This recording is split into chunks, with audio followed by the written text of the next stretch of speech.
Well, good morning and welcome to Friday, and we've made it through the first week of Quad 4 remotely, so congratulations. And we are going to kick off this short assembly with some devotions and some words from our principal, Mr. Groot.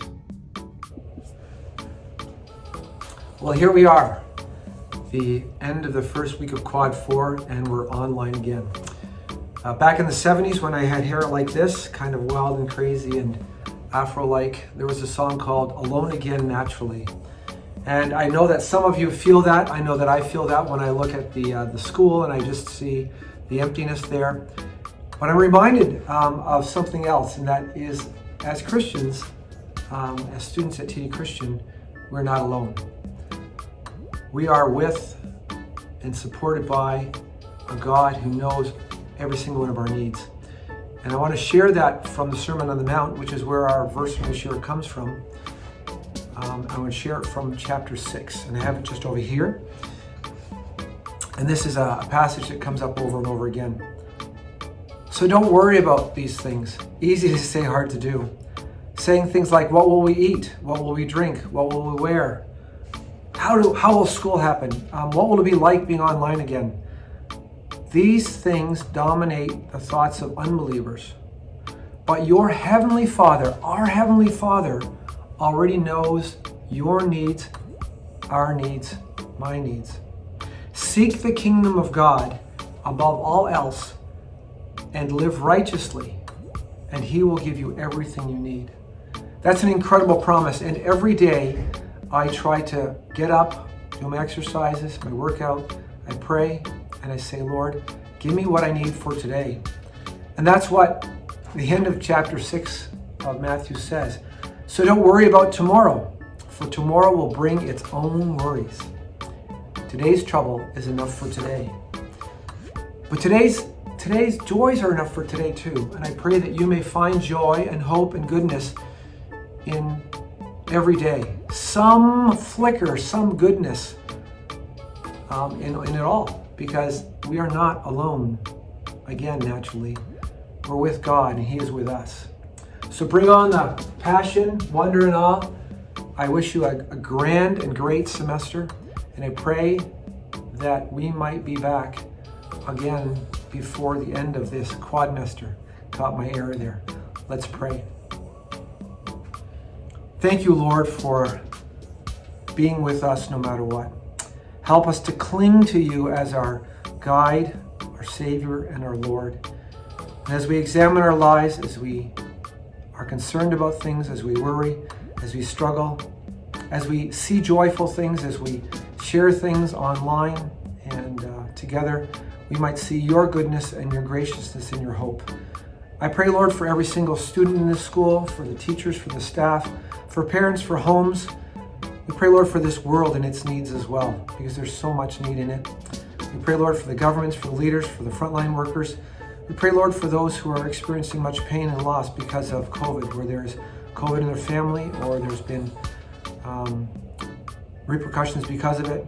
We pray, Lord, that you may indeed bring your hope and your strength and your goodness in people and bring people together, if not in person and in families, but online.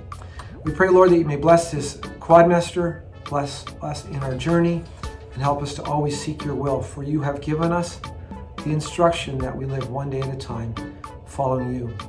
May we do so with your Son's blessing and your Spirit's power. Amen. Have a great quadmester. The Lord be with you till we meet again. Well, thank you, Mr. Groot. Listen, yesterday was Earth Day, so hopefully you took some time to do some Earth Day initiatives to think about ways that we can care for our Earth better than we currently do. Welcome to Earth Day here at TD Christian. We have just had what feels like almost a winter blizzard. It's hitting us here.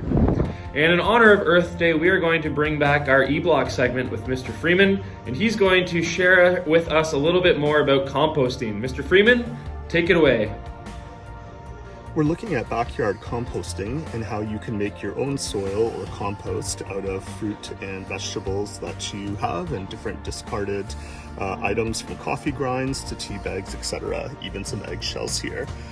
First though, I just wanted to look at how compost breaks down more efficiently as the temperature increases. So right now, outside it is around 11 degrees when I'm in the shade, and that's not enough of a temperature to go and compost.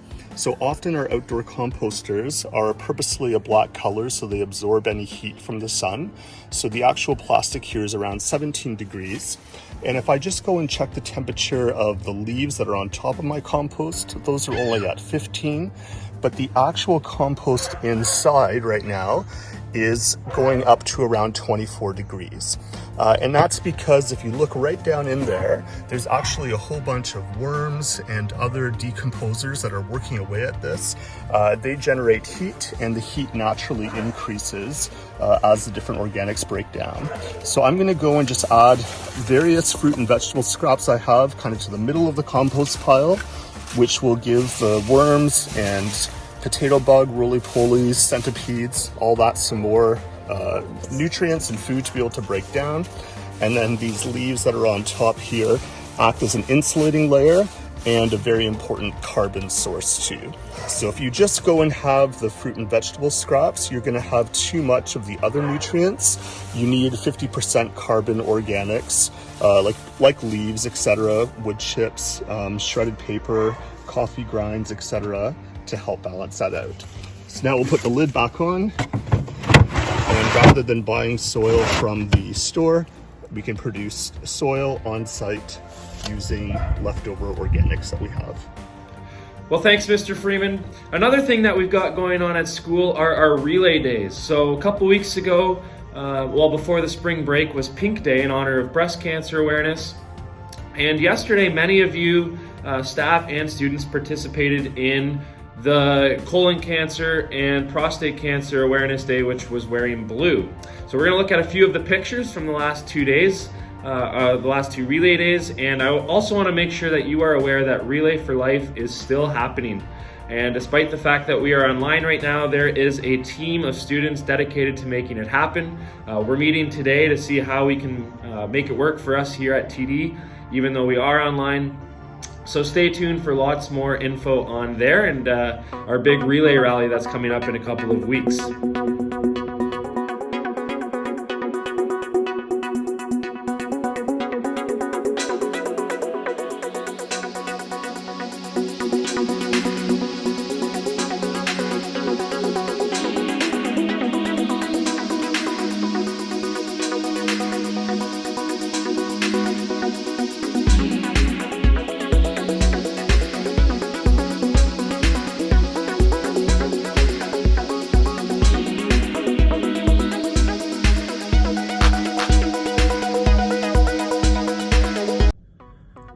Well, as you can see, I'm just here finishing up editing the assembly, and I want to introduce you to our last segment, which is me explaining a brand new club opportunity that you can join here at TD. And the club is the TD Fitness Club, and we are doing an 8-week Fit for Summer challenge. There are lots of details in the announcements and in the Edsby group, but here is a poster of what you can expect, and I want to highlight 8 free sessions that are being offered by one of our parents. So Coach Carolyn is going to run us through 8 live sessions. Again, details for them are in Edsby, but this is a great way for you to compete both individually and as a cohort. And I use the word compete lightly because it's more about just getting together and staying active, because we all know the benefits of exercise, both for our physical health, but also our mental health, which I think we can all use a little bit of a bump up in this current time. Listen, that's it for today. I hope you have a great final day of the week, and we will see you next week.